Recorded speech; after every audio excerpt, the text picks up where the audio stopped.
O presidente Lula foi submetido a uma cirurgia de emergência na noite desta segunda-feira no Hospital Sírio-Libanês, em São Paulo, para drenar um hematoma intracraniano causado por uma queda sofrida em outubro. A operação foi bem sucedida e Lula encontra-se estável sob monitoramento da unidade de terapia intensiva. Após sentir dores de cabeça persistentes ao longo do dia, ele realizou uma ressonância magnética em Brasília, onde foi identificada a hemorragia intracraniana. Com o diagnóstico, ele foi transferido para São Paulo, onde passou por uma craniotomia para drenagem do hematoma. O procedimento transcorreu sem complicações e o presidente está sendo acompanhado pela equipe médica do hospital. Foram 2 horas de cirurgia e ele ficará na UTI pelas próximas 48 horas. A expectativa é que ele receba alta no início da semana que vem. Vamos ouvir agora os médicos do Hospital Sírio-Libanês em entrevista coletiva concedida há pouco. Um novo sangramento na região do cérebro e um sangramento até mais importante. Foi submetido uma ressonância magnética que comprovou o sangramento e discutido com a equipe médica, com o Dr. Rogério Tuma, o Dr. Suzuki e o Dr. Marcos Estava, se optou por um procedimento cirúrgico. Então, durante a noite, o presidente foi transferido para o Hospital Sírio-Libanês, aqui nessa unidade, foi submetido a uma cirurgia para drenagem do hematoma do sangramento do cérebro. O presidente evoluiu bem, já chegou da cirurgia praticamente acordado, foi estubado, encontra-se agora estável, conversando normalmente, se alimentando e deverá ficar em observação aí nos próximos dias.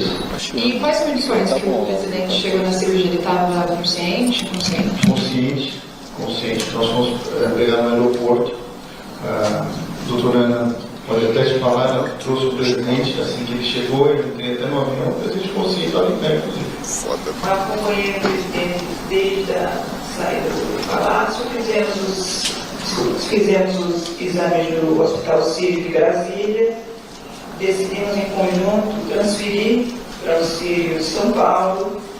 Durante todo o percurso de ambulância, quanto o percurso aéreo, o presidente esteve lúcido, orientado, conversando, da mesma forma como se encontra agora, lúcido, orientado, conversando comigo.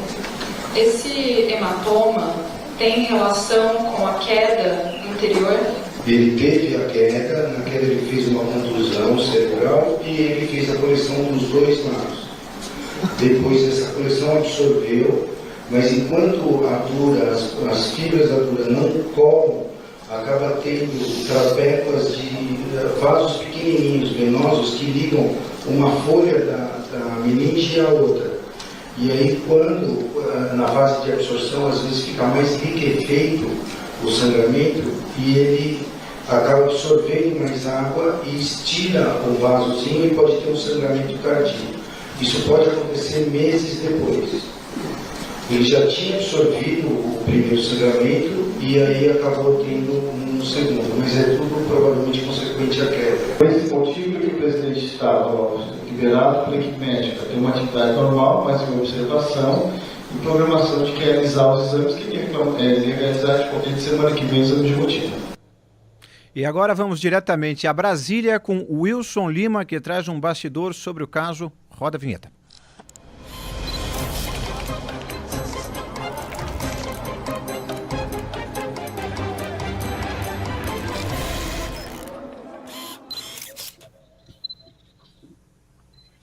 José Inácio Pilar, boa tarde para você que nos acompanha aqui no canal BMC News e também o Antagonista.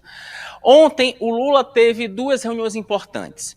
Uma pela manhã com outros 13 ministros, na qual foi discutida aí uma apresentação de 13 decretos para melhorar a gestão das estatais. E outra, no final da tarde, em que esteve reunido Lula, Pacheco, Rodrigo Pacheco, presidente do Senado, e o presidente da Câmara, Arthur Lira. Nessa outra reunião, houve uma conversa ali sobre a questão das emendas parlamentares. O que ocorre? Desde a primeira reunião, assessores palacianos, ministros, já observavam um comportamento um pouco estranho do presidente da República. Por quê? Porque nessas reuniões, o Lula ele tende a ser muito falante, a dar suas opiniões, a fazer piadinha, esse tipo de coisa. Quando na primeira reunião ministerial, ontem pela manhã, os ministros perceberam que Lula estava meio calado, abatido, meio chateado, houve já um sinal de alerta. Presidente, o que aconteceu? Está tudo bem? Como é que estão as coisas? O Lula, nessa primeira reunião, disse, olha, eu estou apenas com uma dor de cabeça, mas vai passar, as coisas vão acontecer, fiquem tranquilos, vamos tocando aqui as reuniões e as coisas, vamos tocar o que a gente tem que tocar. Ok, passou o tempo, e aí no início da tarde teve essa reunião com o Lira e com o Rodrigo Pacheco para falar sobre as emendas parlamentares. Inclusive, vamos falar um pouco mais sobre esse assunto, vamos detalhar, né? Vamos detalhar o que foi falado nessa reunião ao longo do programa de hoje. Nesta segunda reunião, o Lula apresentou mais dor de cabeça. Ele de fato, teve uma conversa mais áspera com o Lira deu vários recados sobre a insatisfação da Câmara, e ali ele, né, houve essa, e aí as dores foram cada vez mais fortes. A reunião terminou ali por volta de 6h30 da tarde. Foi justamente nesse momento que o presidente da República foi fazer exames aqui no Hospital Sírio-Libanês, aqui em Brasília. E aí, meu caro Zé Inácio Pilar, foi justamente nesse momento em que os médicos detectaram esse pequeno sangramento na cerebral no presidente da República. Tem uma questão aqui, e aí eu vou levantar a bola para São Paulo, porque é o seguinte, meu caro Zé Inácio, tem uma questão sobre a saúde do presidente da República que preocupa. E aí eu não estou falando basicamente do estado físico, mas estou falando da questão política. Em uma semana considerada decisiva no Congresso Nacional, você não ter o presidente da República disponível para tomar decisões importantes, isso pode prejudicar até a aprovação do pacote fiscal que está parado aqui na Câmara dos Deputados. Durante o programa de hoje vamos explicar mais ou menos em que pé está esse processo. Mas o fato é que é o seguinte, o Lula, durante todo esse ano, e existe aí uma reclamação por parte de alguns ministros, ele centraliza muitas decisões. Ele centraliza principalmente as questões relacionadas à liberação ou não de emendas parlamentares. Então fica muito na mão dele. Então, sem esse poder de decisão, já tem deputado, meu caro Zé Inácio Pilar, já tem senador, meu caro Zé Inácio Pilar, dizendo o seguinte, olha, foi uma péssima hora para o presidente, de fato, ter esse problema de saúde. Porque as coisas que já não estavam ali azeitadas, elas podem ficar ainda piores com esse estado de saúde do presidente. Então, por isso que no Congresso todo mundo torce para que ele se recupere o quanto antes. Porque o fato de ele centralizar várias decisões pode comprometer, inclusive, a aprovação do pacote fiscal nesse ano. Maravilha. E eu saúdo para nos integrar aqui no debate o nosso Rodolfo Borges também, a quem eu já lanço uma pergunta. Rodolfo, você acredita que o Alckmin, de alguma forma, o Geraldo Alckmin, vice-presidente, pode assumir parte desse papel do Lula, ou justamente por ele ser uma pessoa muito centralizadora, ele como vice também não teria grande autonomia para ajudá-lo na ausência dele?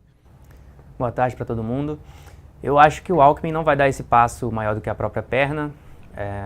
Inclusive, o Alckmin hoje substitui o Lula na agenda, mas a primeira informação que veio no dia é que ele não ia deixar a agenda dele de ministro do desenvolvimento, porque ele também é ministro do desenvolvimento, ia seguir em São Carlos, São Paulo, tinha lá um lançamento da Latam, um anúncio da Latam, mas mudaram os planos no meio do caminho e foi ele substituir, o que denota um certo constrangimento, porque de fato o Alckmin é essa figura de fora de um governo que é um governo petista. E puxando isso que o Wilson falou, acho que o mais relevante disso aí é um questionamento, e claro, vamos aqui manifestar a vontade, o desejo do Lula melhorar e receber alta logo, mas fica em questão por que ele se candidatou na origem de tudo, antes de tudo. O Lula se candidata com o argumento de que vai salvar a democracia brasileira, aquela coisa no contexto de Bolsonaro, mas a gente sabe que o Lula se candidatou para tentar limpar a ficha dele, né? A ficha criminal, deixou de ser criminal porque os ministros do STF anularam os processos, mas nessa tentativa de limpar a biografia. E aí já estava com idade avançada, depois dessa queda que ocorreu no banheiro, isso expôs mais esses limites físicos que já estavam claros desde a campanha presidencial, em que o Lula tinha dificuldade de locomoção, já não é jovem, né? E agora a idade dele está cobrando um preço. Se ele tivesse se fosse mais jovem, não estaria nessa situação agora. Está num momento crucial, de fato. Essa é a questão. O país está agora, estava na iminência aí de discutir, ainda vai discutir, obviamente, o pacote de corte de gasto do governo dele, mas sem ele, que é centralizador, como isso já falou, obviamente essa discussão vai sofrer algum impacto muito relevante.